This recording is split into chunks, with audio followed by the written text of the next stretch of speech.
Today we're speaking with Lauren, and we're talking about complex trauma.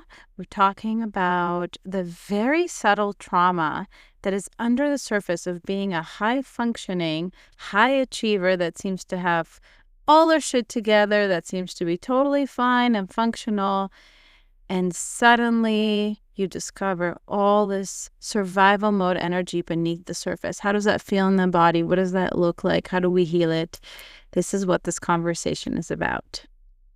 Okay, so hello, Lauren. So happy to have you on. Hi, Um, you are a therapist in multiple very super cool modalities.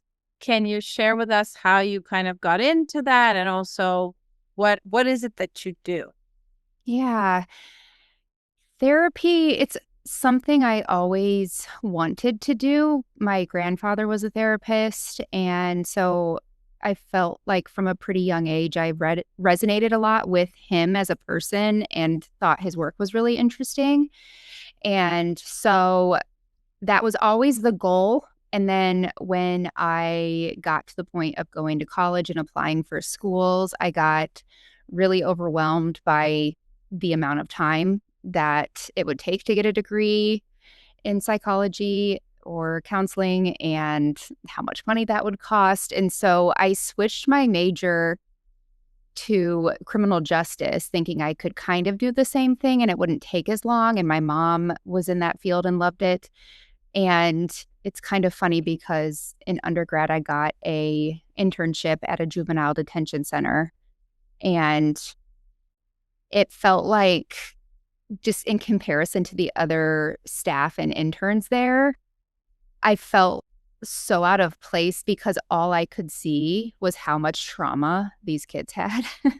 And it was kind of addressed, but very, very like secondary, minimally.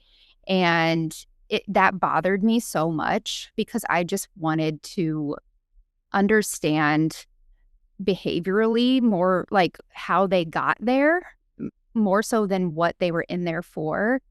And it just kind of felt like the universe telling me, like, no, you need to go back to the original plan. And so, yeah, I couldn't shake that. So I did. I decided to get my master's in counseling at that point, and that's what I did.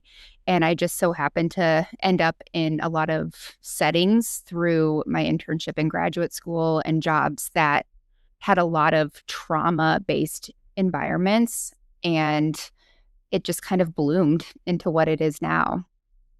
So cool. Are you the kind of person who walks around in the world and is like always curious about how did that person get to be like that? Yeah. Yeah. All the time. It's funny. I was just talking to somebody about this because there's some like reality show I've been watching. And my friend, who's also a therapist, I was asking them, like, feel like how most people are taking in certain characters in this show, they are thinking one way, and I'm seeing them so differently.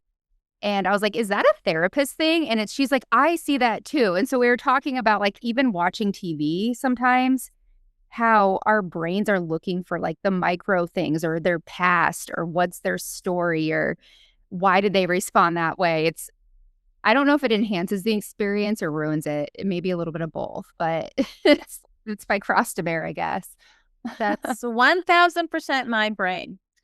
Um, well, that is a random question that comes to me that has been kind of like a change that I've made. I think I've always been curious about like, why do people get to these points, or like, why do they do what they do? Um, and it used to be a justification. Yeah. And I think it's very easy for us to go to that place. And I wonder how you sort of compute like that. I'm sure like that empathy that you have with Mhm. like these behaviors. Yeah.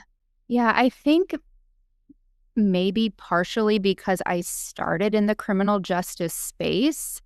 And then early in my career, I worked with sex offenders and people in like domestic violence group programming, like they had been charged with a crime. And so a lot of my early career was actually working with offenders of some sort.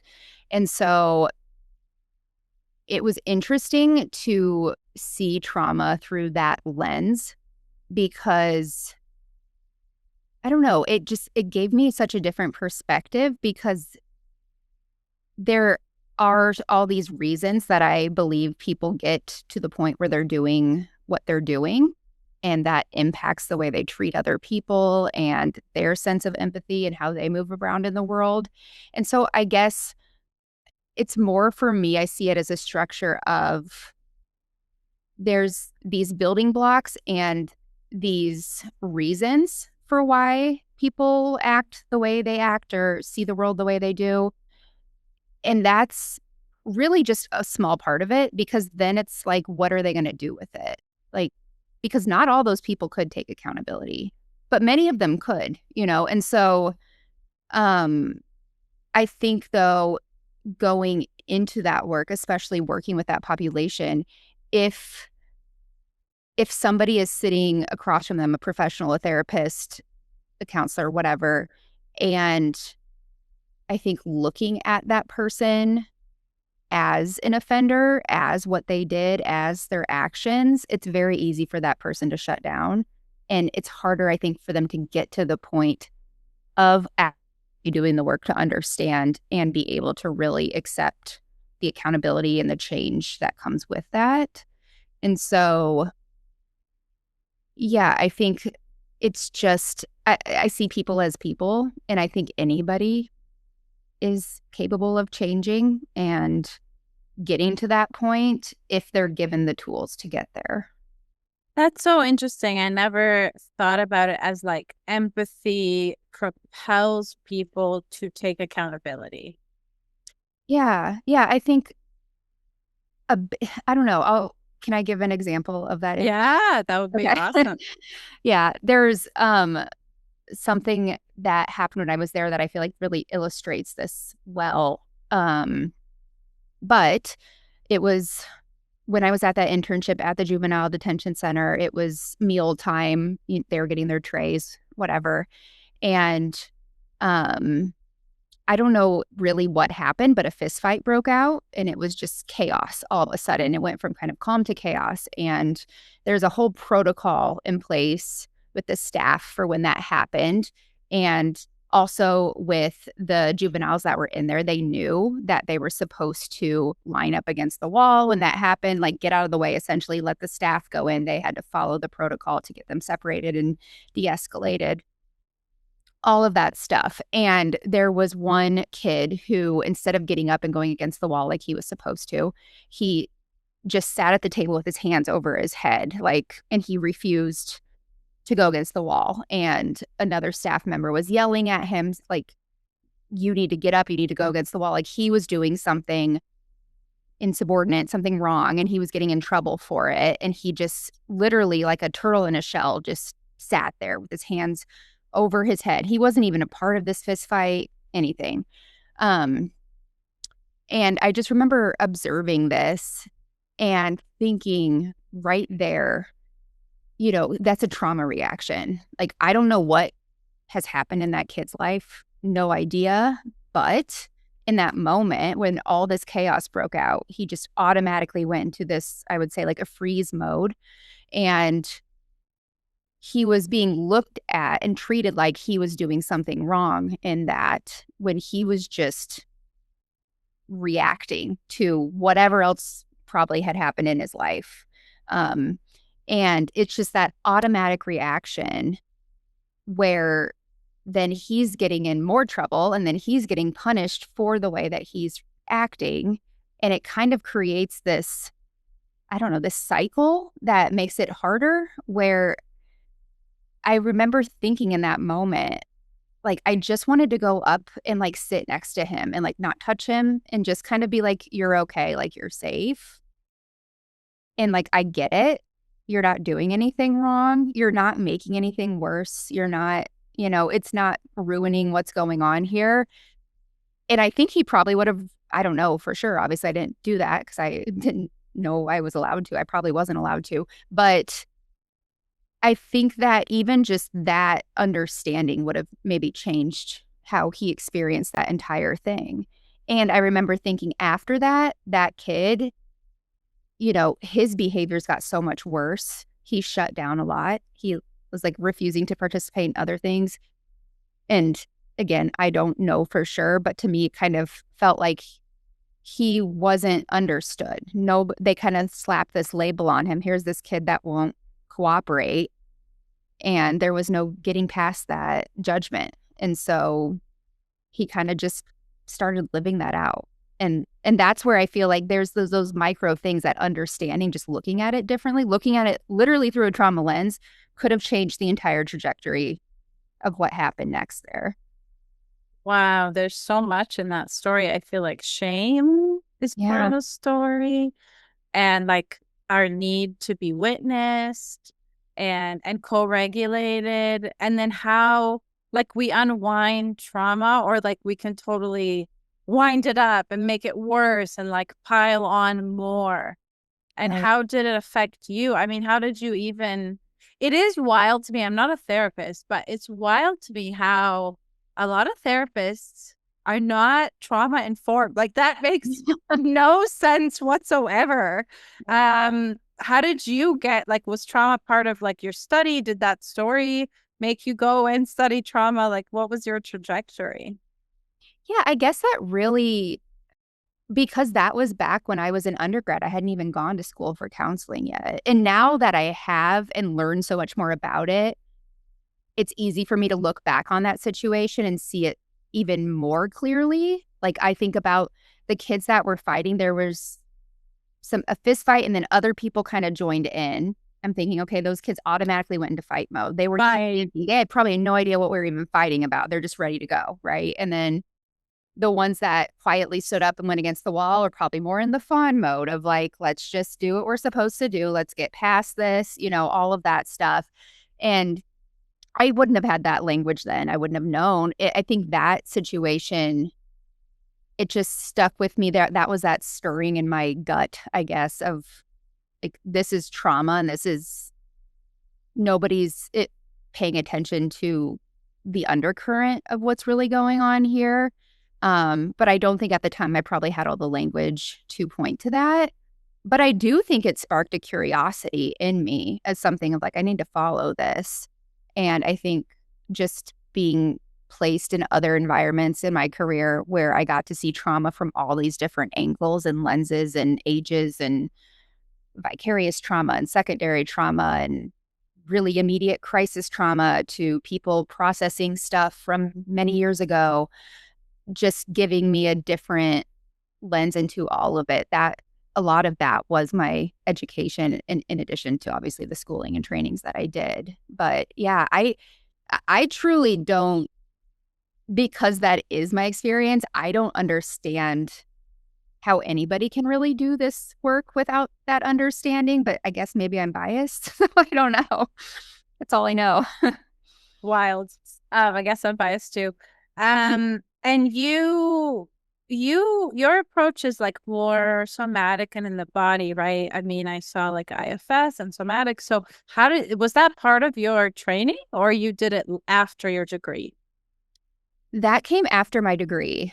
Um, I think a lot of that came from I was doing the work. I worked in a domestic violence shelter. I was responding to crisis calls. Then I worked at a rape crisis agency, Oh, working with me too. survivors. Did you? Yeah. And so we worked with all ages. So I was working with trauma every day in all these settings. And I think a lot of it was I was trying to apply a lot of what I learned in grad school that was maybe more CBT, like cognitive behavioral therapy based or behavior based, or, these modalities, and making progress, but it felt like something was missing and something was harder. And I think it wasn't until I started doing more and more research and work on the somatic part of it and the brain, because I'm just a very curious person. I love learning. I wanted to understand that. And so I started seeking out trainings that were a little more specific to it, and getting to know that world of the somatic stuff. And when I started adding that in, it was like a whole nother level was unlocked, and it just made me see the healing process so much differently. Beautiful. So, when you work with complex trauma, Mhm. can you maybe share a little bit of the healing? Well, what it is, how you see it, first of all, and then like the process of like healing complex trauma. Yeah. Yeah. I mean, I think that this is one of those things that like defining trauma, the actual word trauma has been hard for me. And, um, there's obviously definitions out there. I'm going to pull up right now. I actually made my own definition for trauma because I didn't like any of them that existed. So I was like, I you know what? love that. I just need to create my own because I don't know. It felt like a lot of them were missing a piece of what trauma actually is. Like people, I don't know, like I would have clients, for instance, come in and they would tell their story, and it was just, so many incidents throughout their lives of so much, but maybe they seemed like they were overall doing pretty okay, or I'd have a client come in with like maybe one thing had happened a few years ago that was maybe on paper like a moderate trauma, but they were just struggling so hard from it. And so that was kind of the piece that made me question, okay, it's not about the event. And that became pretty clear to me. About it wasn't necessarily about the facts around the event as much as it was about how that individual person experienced the event itself. And so basically what I came up with is that we each carry a nervous system uniquely developed through our genetic inheritance and every emotional environment we've experienced. And trauma emerges when life presents our unique system with more than it can process, whether that's through overwhelming intensity. So, like something that was just major, big, like a tornado hits your house, right? Um, Sustained difficulty. So, that could look like poverty. It's just something that's always there that makes things difficult on a consistent basis, or long-term scarcity of what we needed to thrive. So that's like the lack of something. So not really having a nurturing figure in your life, that's nothing happening to you as much as it's the scarcity of what you actually need. And so those kind of three elements, I think, are how we should look at trauma, because it acknowledges that we each are unique and different and shaped by genetics and our own experiences. So we don't all have the same blank slate that we're coming from. And it recognizes that trauma occurs at the intersection of the events that are going on and our capacity to process them. Mm-hmm. And it kind of avoids the pathologizing, I think, or blaming the individual for their response. Because I think there can be a lot of judgment around that, around why aren't you acting traumatized, or why are you acting so traumatized when that thing was small? Like all of this extra judgment that I think can happen can also be traumatizing in and of itself. So, Totally. Oh my gosh. Yeah. yeah. Um, and what determines our capacity to process trauma? Like I mean, the way I see it, it's in the moment and also in our histories. And you mentioned genetics. What else in addition to that?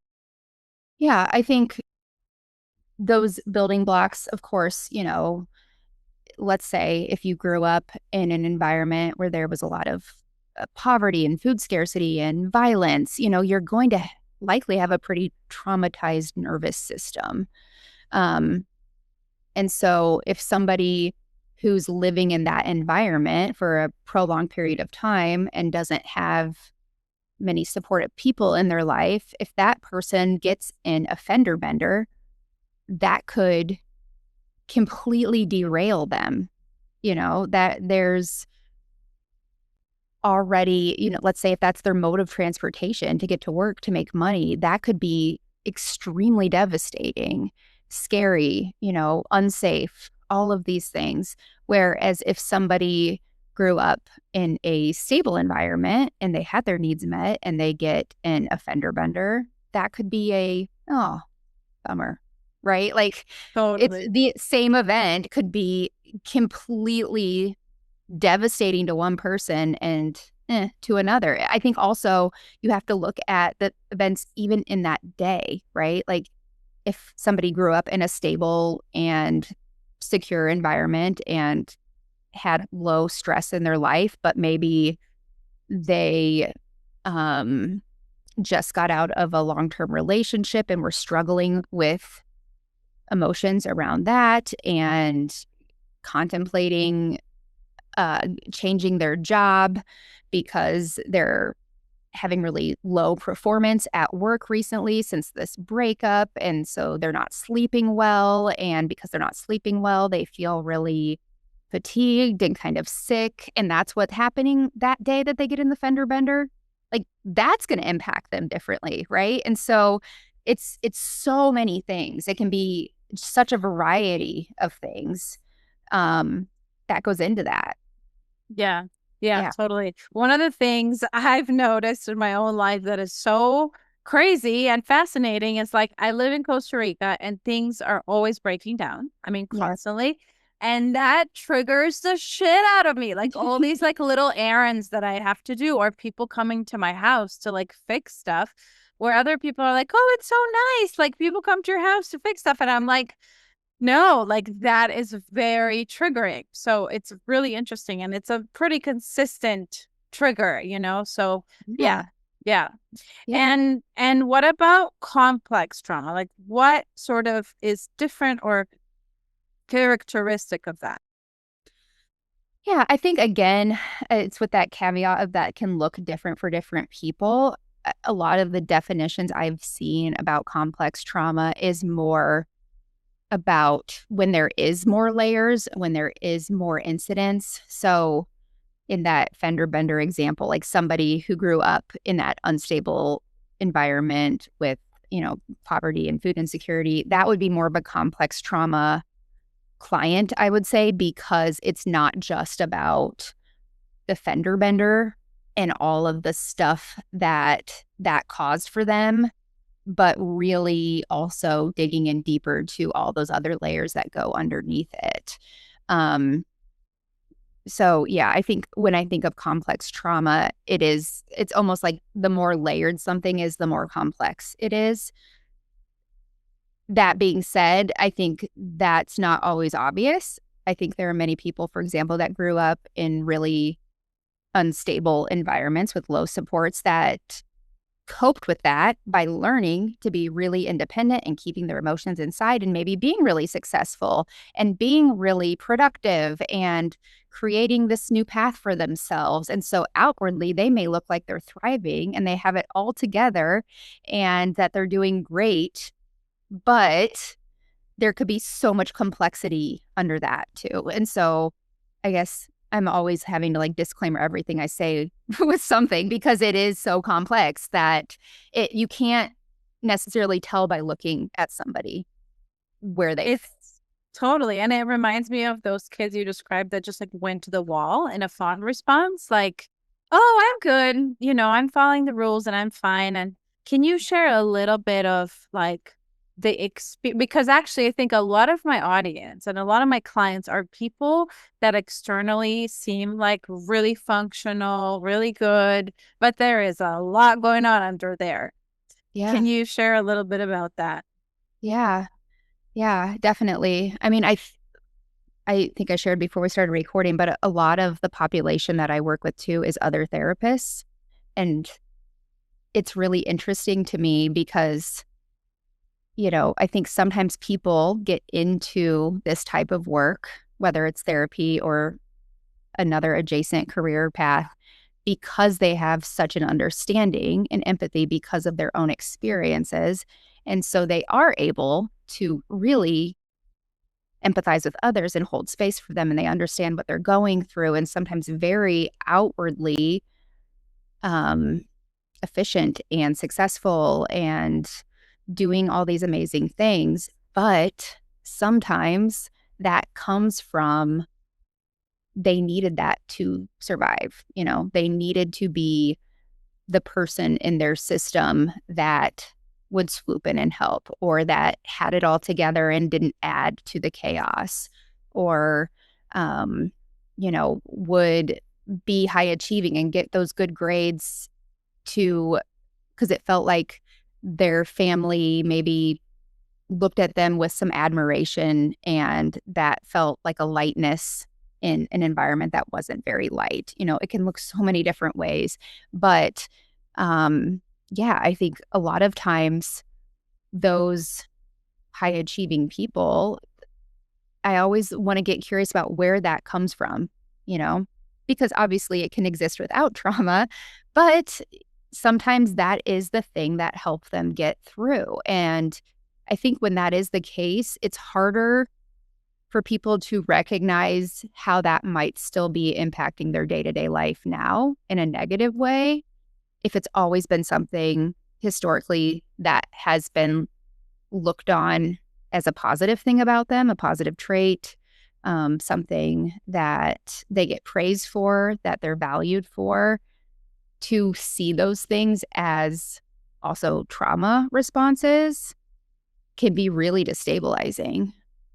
And I think can leave people with questions of, well, like, who am I without that? Is that stuff real? Like, is that actually part of me? Is that trauma? And that can be a very confusing thing to sort through for many people.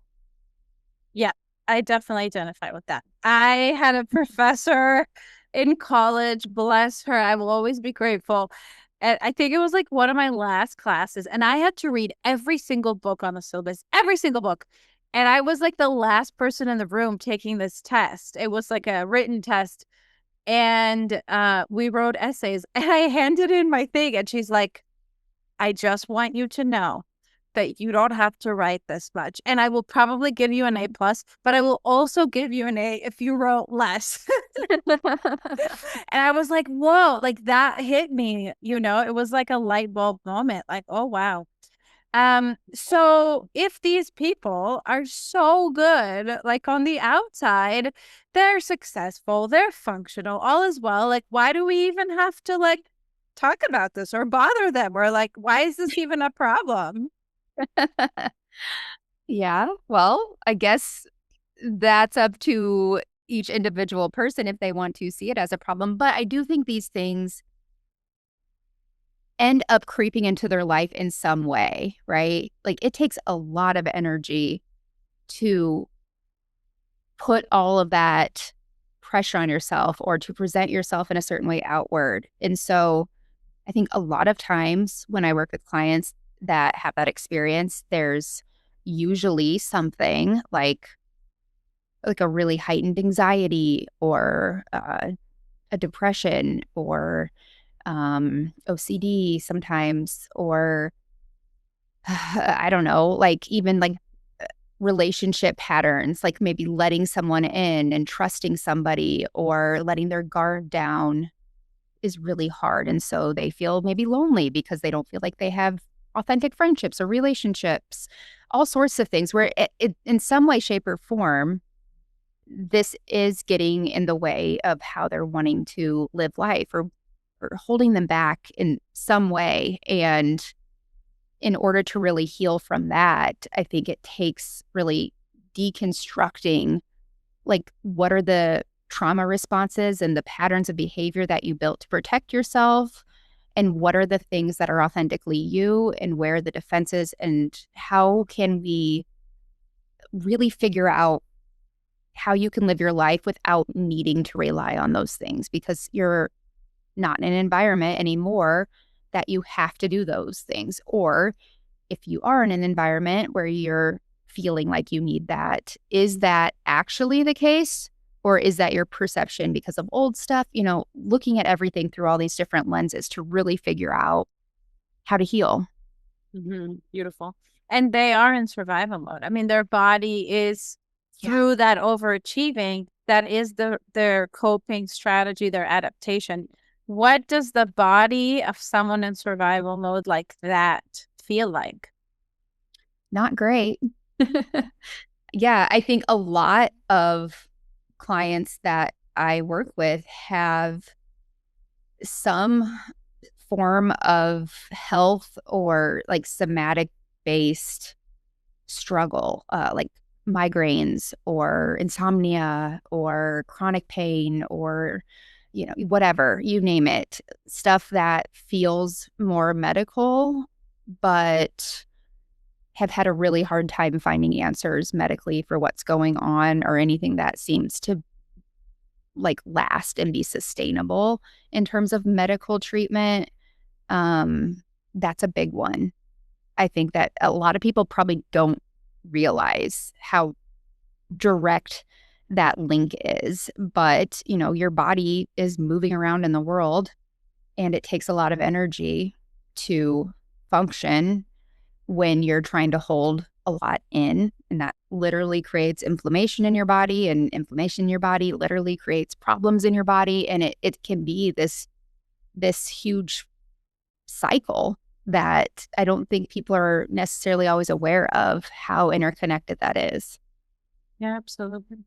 So Mhm. for someone like that who, or anyone who's kind of always in that survival mode, and having complex trauma, how would you, I know it's not like a step-by-step process, but what are some of the stages of healing? Like something that I've been talking a lot about with friends and clients lately is like the amount of triggers you have when you have complex trauma every single day, for example. So what is kind of that process that you have seen with your clients? In terms of healing, yeah, I mean, I think it's that's a little bit layered too. Number one, I think the awareness is a huge piece of even just recognizing and knowing that those things can be interrelated is sometimes a, a huge barrier to get over.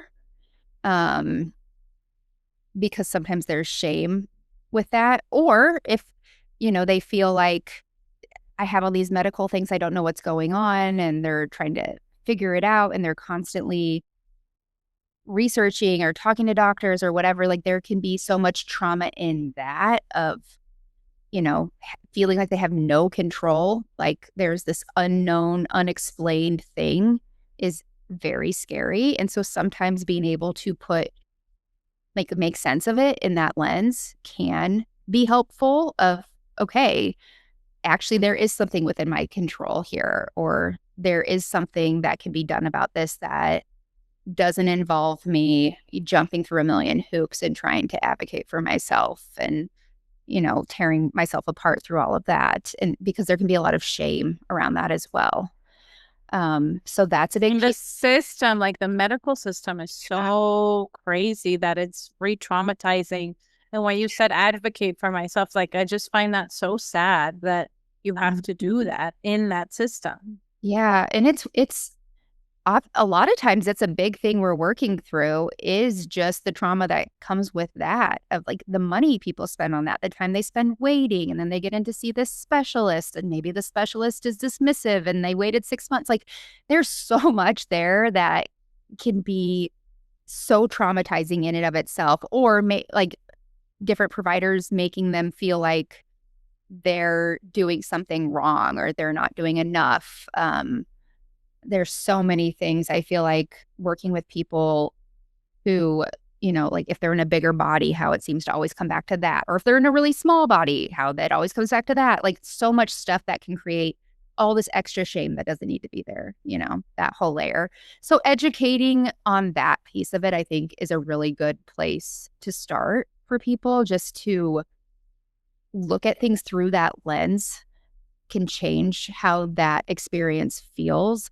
Um, and then I think a mix of, depending on what they're wanting to work on and where they're at, of, you know, looking at where and when those things started showing up for them in their history. Like, when did it become that way, that you felt like you had to, um, perform really well, or have people look at you in a certain way, or have it all together all the time? When did that start? Has it always been that way?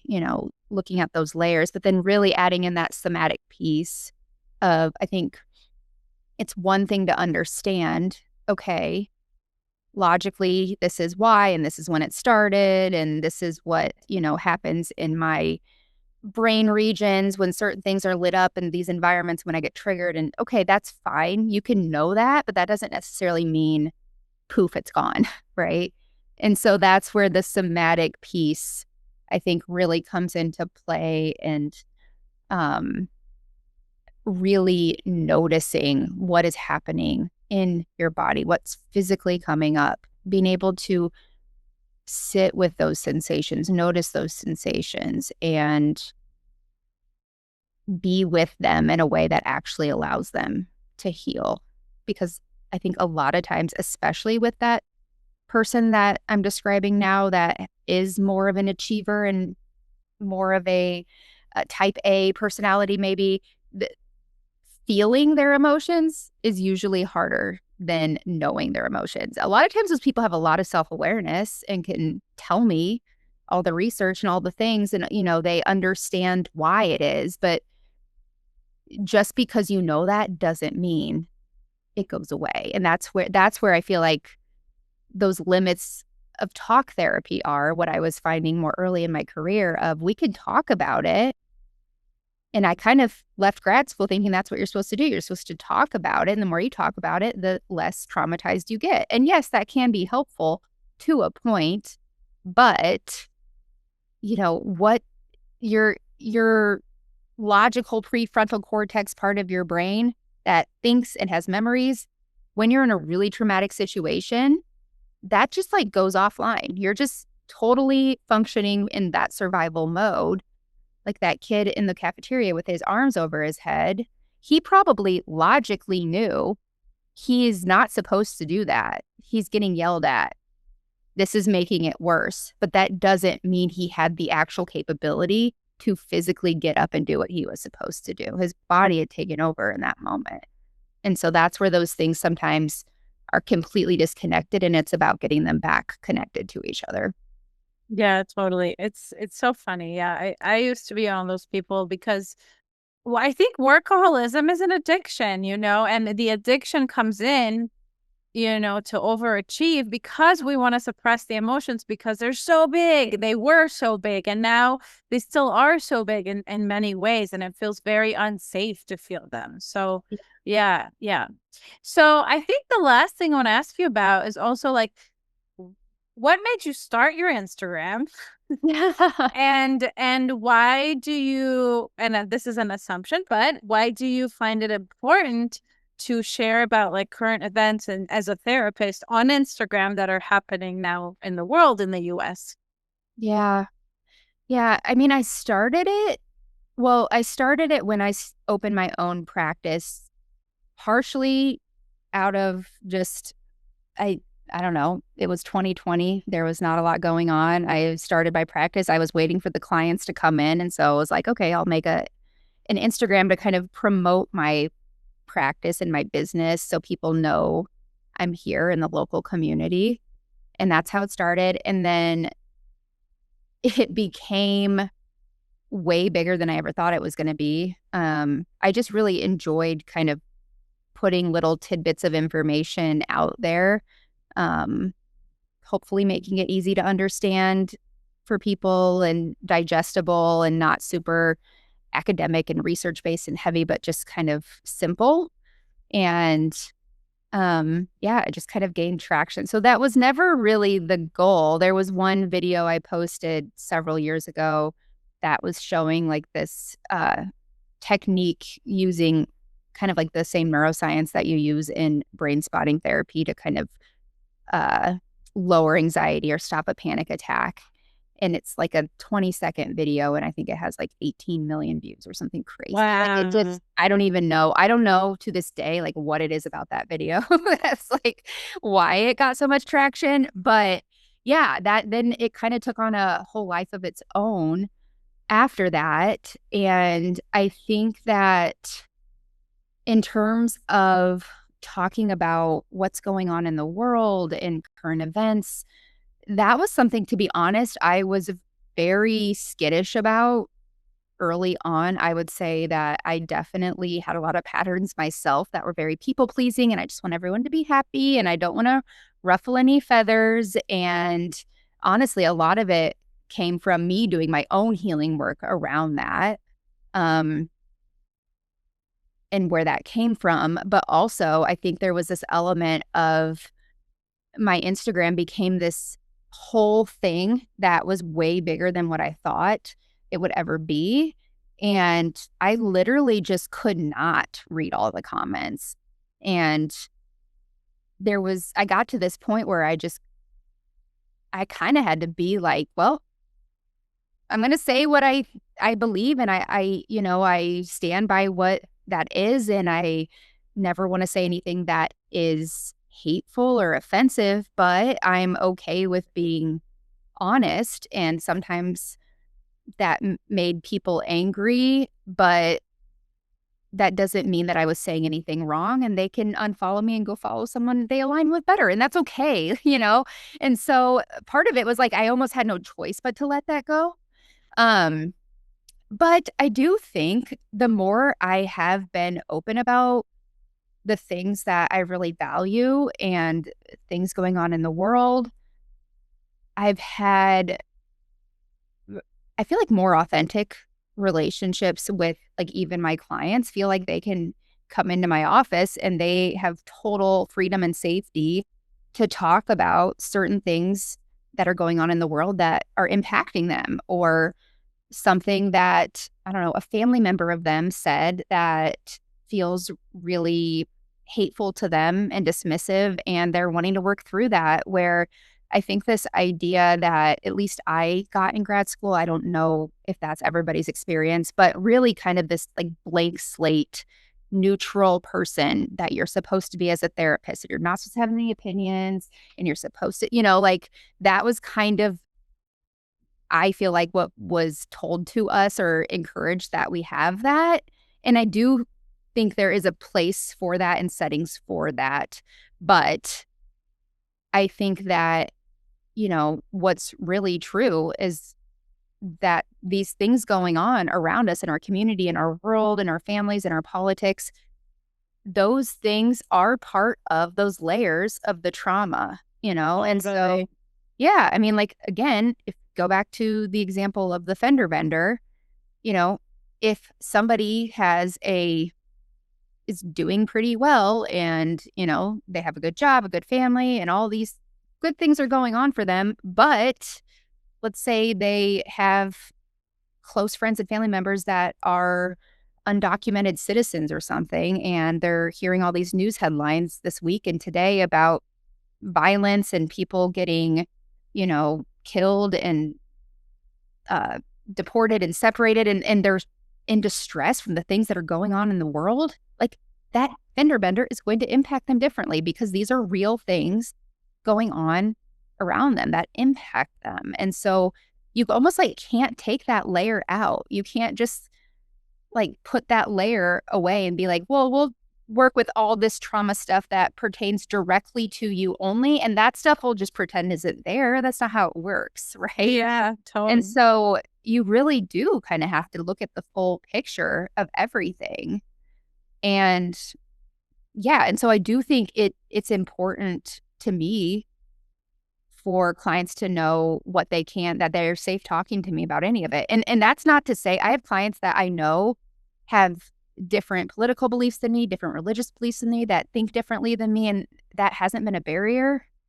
Um, and I think partially because they know where I stand on some things because of my social media, there are certain things that, is just, there's no like question mark or assumptions or trying to figure out like what can I say? What can I say? Is she going to believe me? And they know, hopefully, that I've created enough safety that it doesn't even matter. Like, they could think completely differently than me and they're still safe to talk about that stuff because I'm not going to fight them on it or argue with them or come at them differently at all.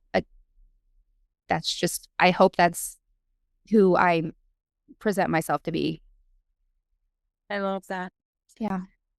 I think that's all I got. Is there anything that you want to add, Lauren, to this conversation?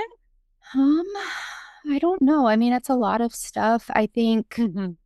um, I guess like a little, I don't know if it's a plug or whatever, but in addition to the information I put out on social media, because it is like so bite sized and easy to understand, hopefully. What I often felt like I was running into with that is so many things I wanted to expand upon or wanted to like show the research on or wanted to give more of a context than I could in like a 1 minute video. And so I have a Substack that I put out every week that I dive a lot deeper into those subjects. Um, and I kind of like having both out there that, if somebody's interested in something, they can read a longer version of it. Um, or if they just prefer that, it's been really, I don't know, it scratches like my nerd brain. I just really love writing and like researching and all of that. So, yeah, that's all available and out there. And I just really like adding that to the stuff I put out. I love that. And are there any other ways that people should know that they can work with you or like, do you have courses or do you do one-on-one online or any of that stuff? Yeah. So professionally, I'm licensed in Illinois, Connecticut, and Florida. So I can work with clients in any of those three states. I also do like consultation stuff with other therapists or people looking to get into this work, or if they're looking to start a private practice or I don't know, any sort of consultation for somatic work that they're doing. I do that as well. And that can be anywhere. Um, and then I am working on a course in a workbook specifically. It's not done yet, but it should be done within the next few months, hopefully. So stay tuned. But the whole purpose of what that is going to be is essentially kind of like what we were talking about earlier of I coined the term trauma lessons. It's like adolescence, but for trauma, like that part of your life where you're figuring out like, wait, who am I versus who I've been told I should be, or like, what do I actually think? What do I actually believe? And kind of, I feel like people often get to this point in trauma therapy where they are trying to figure out who they are with and without the trauma responses. What do they value? Like, where do I fit in this healing world? And what do I actually like without all of the mess of the trauma stuff? And what don't I like? And all of that stuff. And so the course in the workbook is going to specifically be on that process that happens in that. So I guess stay tuned for that. That's so cool. That sounds amazing. Okay, great. So we will put, of course, your links and thank you so much for this conversation. Yeah. Thanks for having me.